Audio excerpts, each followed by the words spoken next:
Hey guys, Mustached Tom here to review the movie The Monkey. So I actually have seen quite a few trailers for this movie, and before even diving in, I will say I was pleasantly surprised with how vague the trailers for this movie were. So I gotta give it to them as far as the trailers I saw anyway. Most of them, or all of them, up until the movie's release, pretty vague. So I do appreciate that. It definitely helped build up what I was walking into. So, as I looked up and grabbed this poster, I learned that this is a comedy horror, which now makes total sense of a lot of the pacing decisions behind this movie. It makes so much more sense after the fact. Anyway, let's dive right in. We start off with this man trying to pass off the monkey in question off on this counter guy. He's trying to sell it. And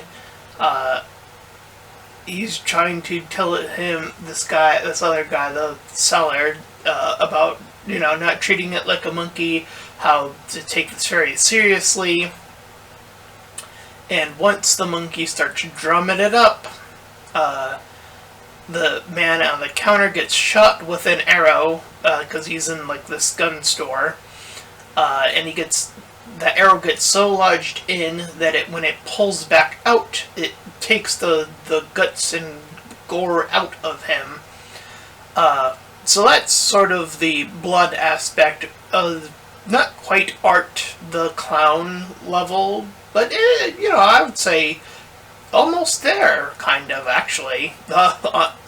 So yeah, I would say if you're a fan of Art the Clown, that trilogy now at this point, I probably would recommend this movie. It's sort of in the same atmosphere as far as tone and what you're going to get out of it.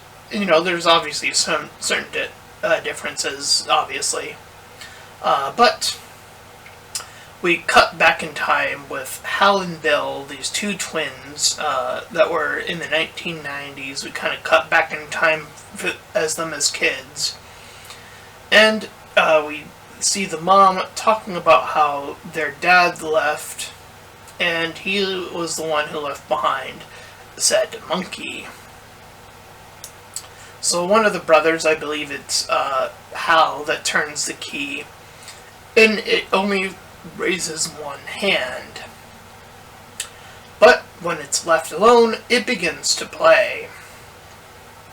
This is out where they're trying to go for a diner. They're with their babysitter. They're heading out because I guess their family's doing something else. So the babysitter takes them to this sushi restaurant where they have the chefs doing the cutting in front of you aspect.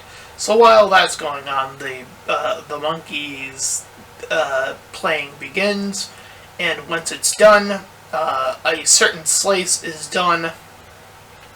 Thus, the babysitter's head gets cut clean off. And we do a deep cut into the priest, or the priest of, for services.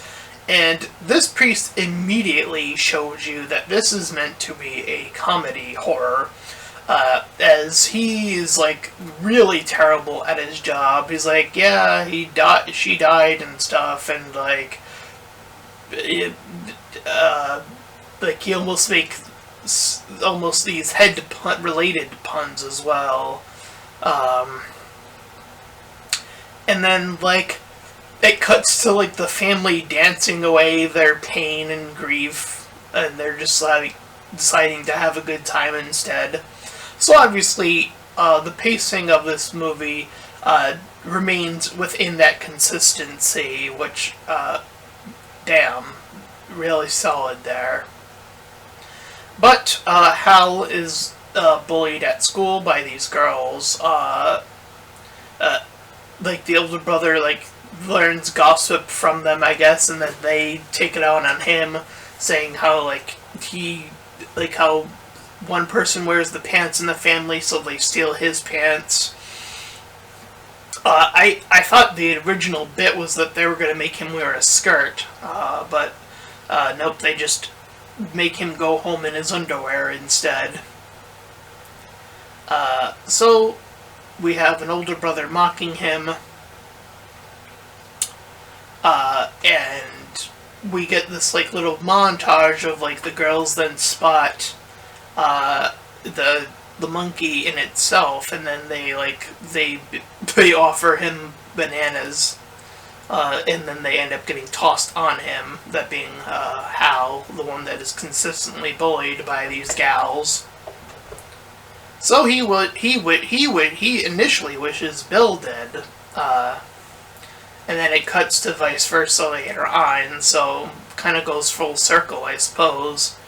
As the mom is the next up on the chopping block, as it were.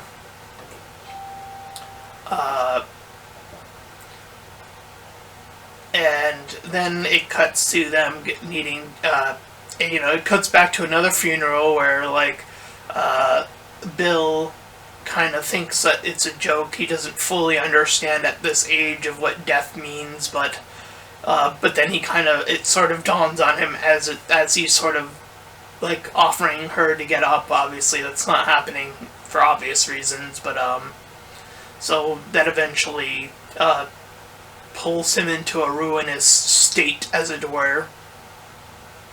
So they're then brought in by their uncle and aunt, as Hal then tries to hack up the monkey, seeing that he's sort of put together that the monkey is the one responsible for these atrocities that have been happening. It doesn't seem to be as effective, at least the first time, but he does seem to quote-unquote, cut it the second time. But the uncle aunt, rather, move up to Maine, because all of Stephen King's works, I guess the majority of them just end up there, or are there, I guess. Anyway. So, we see that Bill, is checking around where their new area is, and then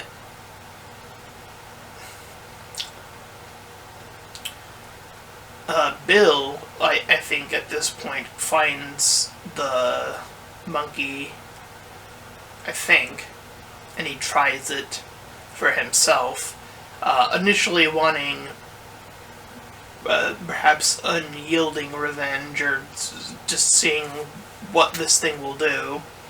But the uncle ends up dying next, via chip woodcutter incident. So the brothers both figure out what this monkey is capable of, so they decide to drop it into a pit. Cut to 25 years later. We cut back to the aunt, who's still around, home alone though, rather. She's working her way around the house, hears a noise, works her way down the stairs, but on her way back up, the stairs collapse. But she does manage to get back up. This is like a fake out.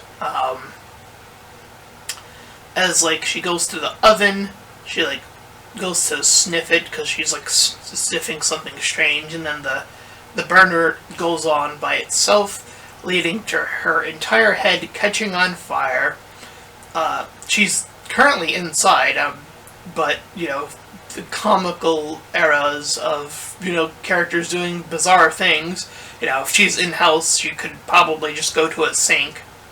It's her house. I would assume she would know where it is, but no. Instead, she flails back and forth, ending up outside of her own house, getting snare trapped on like a bear trap that ended up outside of there, and then tripping into the housewarming sign that had a sharp edge on it.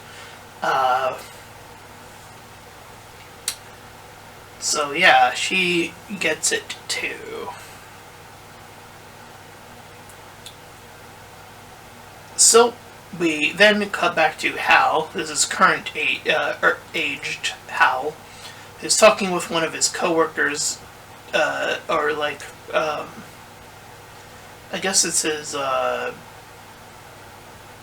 guidance counselor for like marriage thing or whatever. Uh, Ted, he was talking about his son Pete. Uh, and how he plans to eventually adopt him, and because the how's the whole thing with the monkey has got him thinking that he can't stay close to his family in any regard in that way. Speaking of things coming back, though, the monkey makes its way back into a yard sale, but Hal keeps dreaming about it coming back.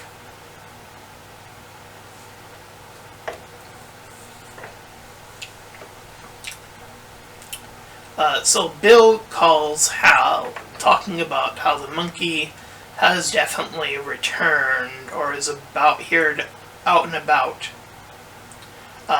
We see, I think there's like a worker there that, she likes, we see like the fan, like this electric fan on the roof, like slide down into the pool, and then she dives into said pool, blowing her to electric bits as Hal witnesses all of this, and he currently has Pete on him, but Pete did not witness this craziness.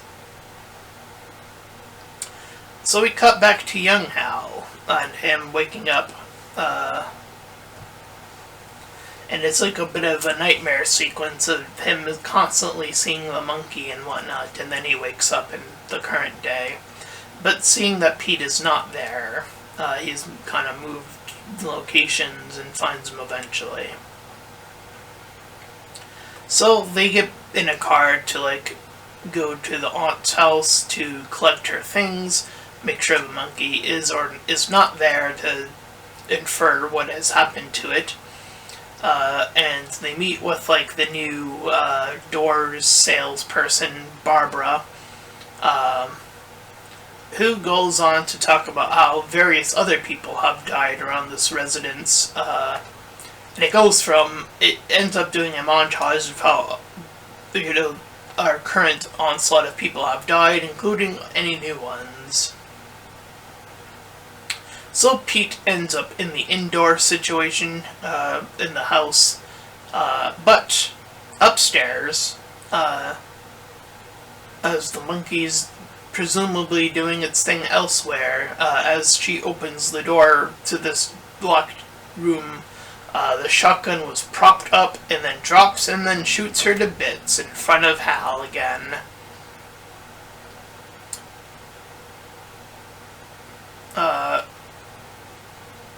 And he gets called by Bill.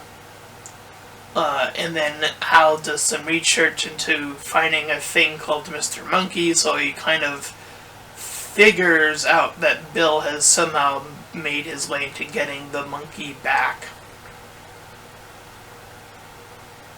And then it does a flashback from his perspective about him knowing that it was gone when they buried it, but that one day it would indeed come back.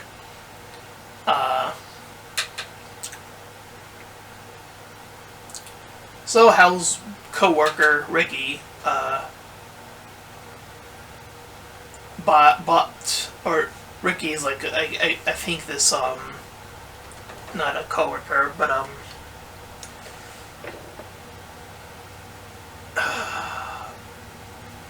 I'm not entirely sure what his deal was. He was like this guy who ended up buying the monkey, and then I guess he sold it to Bill at some point, but then he ended up wanting it back at a later point, and then he like dressed as a police officer even though he claimed to hate them or whatever. I don't know.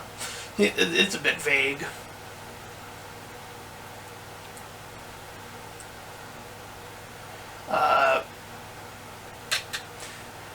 So Bill puts together that the most recent person who turns the key for the monkey will never die. Or at least that's his assumption at the very most. So he wants Pete, the boy, to turn the key so that he can outlive, I guess, both of them, presumably. Or is that his best interpretation of like what could potentially happen there?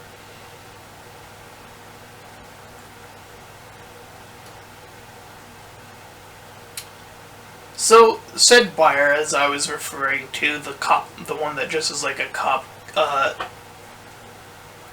sort of captures Hal and forces Pete, by extension, to go to Bill. So he goes inside this warehouse where Bill offers the monkey to him. He finds the key. Well, actually, he works his way through the house, setting off the first trap, but not getting hurt, and avoiding the second trap. Then he offers the monkey to Pete when he arrives.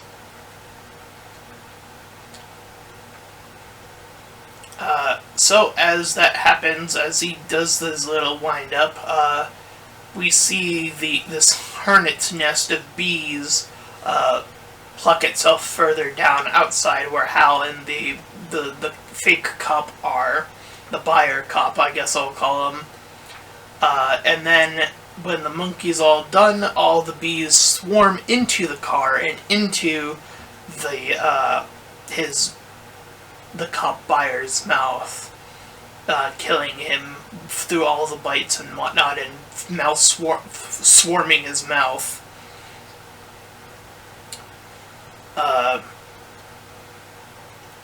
So, as Hal makes his way inside, he's mad, and he's trying to push the monkey to kill his own brother.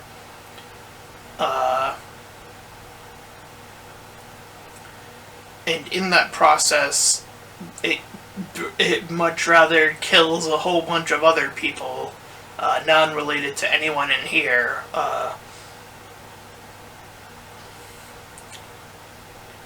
But then it stops after like this plane crash of like however many it killed. The monkey did through its shenanigery. Hal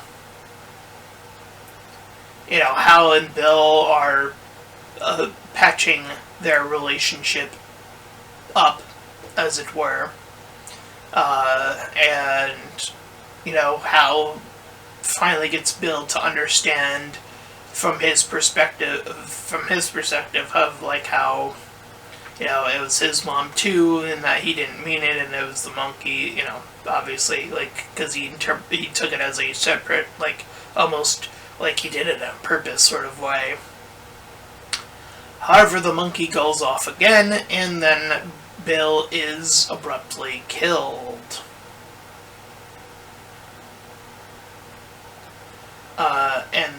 And so it's Hal and Pete are the only ones remaining as they set off into the world of chaos that is ensuing outside. As this bus comes in from the left, and all they're cheering, and everyone's celebrating. All of them have their heads out, like half of their bodies are sticking out of the bus, and then we see as their car passes by another vehicle, I forget which type of vehicle, it's like another type of truck, passes by and just slaughters all of the kids, and that is how the monkey ends. And I gotta say, I was pleasantly surprised by this movie. It definitely has that dark edge humor, and the fast cutting of like, oh, this thing is certainly not gonna boom, happens. It definitely has that flavor of comedy. Well, in this case, dark comedy, since it involves direct death, and even some of the deaths in them of themselves are ridiculous and over the top, and so yeah, definitely has a lot of that going on. And, I like the whole inclination of them being twin brothers and it being very family-oriented, and, this misunderstanding about, like, how this monkey even works. Bill assuming these rules that he thinks that he can fully even comprehend, because it's probably just doing whatever, right, accordingly. I mean, it's even hard to say, because when he dies, it's hard to say if that meant, like, that his little provocation of Pete being immune is now in a thing at this point until somebody else grabs it, or, is that even a rule? It definitely brings that back into the question, and I do think that is actually part of the charm of this movie, is that it doesn't feel like it needs to answer that particular question. It feels like it ending on a very chaotic note is very much in line. That the monkey is building and building up, and it does its swan song of killing at the end, essentially, at the end of the movie. And despite it growing and growing and growing, it's still very much a familial internal misunderstanding, a base misunderstanding of how this base thing functions, and, if you removed the monkey from the equation, as it feels like it can be like a symbolic, like, people just sort of die in the world, sort of stand in. So, like, the mom dies, let's just, even without, getting rid of the monkey, you still very much have those direct, like, Hal still interpreted as, like, oh, somehow this was, Bill, somehow this is Hal's fault, and, not understanding what death is. Very much, a lot of these things can be still prescribed to these characters without the monkey. The monkey, in it of itself, is more of a superfluous, like, uh-oh, something's gonna happen at this moment. It's sort of an audience tell of, like, now someone's going to die. So a very Final Destination-y kind of vibe there in that sense. And, with the ridiculousness of it being a monkey, and it's vagary of the so-called rules. I think that is something that Final Destination is a much more massive franchise. Obviously, they trying to change the rules. It goes forwards in the first movie and then backwards in the second movie, and then it does all these other things apparently, or whatever. Now there's a new one coming out with family bonds or whatever. So, it'll be interesting to see how they incorporate familial bonds in that sense, I guess, in that franchise. But here, the deaths were pretty dark, pretty, outlandish, as it were. And yeah, I think, I forget if, like, the beginning of the movie is supposed to be, like, a sort of, like, oh, this is kind of, like, actually the end of the story, or if it was, like, more of, like, a prelogue, or I'm not sure which it is. I don't think it matters all too much in the grand scheme of things. I'm just gonna say, I thoroughly enjoyed this movie. I'm gonna give it an 8 out of 10. I think this movie is pretty fun. Character work, I think I'll give it a solid 7 out of 10. I think that we have the two clear perspectives heavily played out. And Pete is sort of the young, unwittingly, as they once were, kind of, and then gets roped in by this familial circumstance, as it were.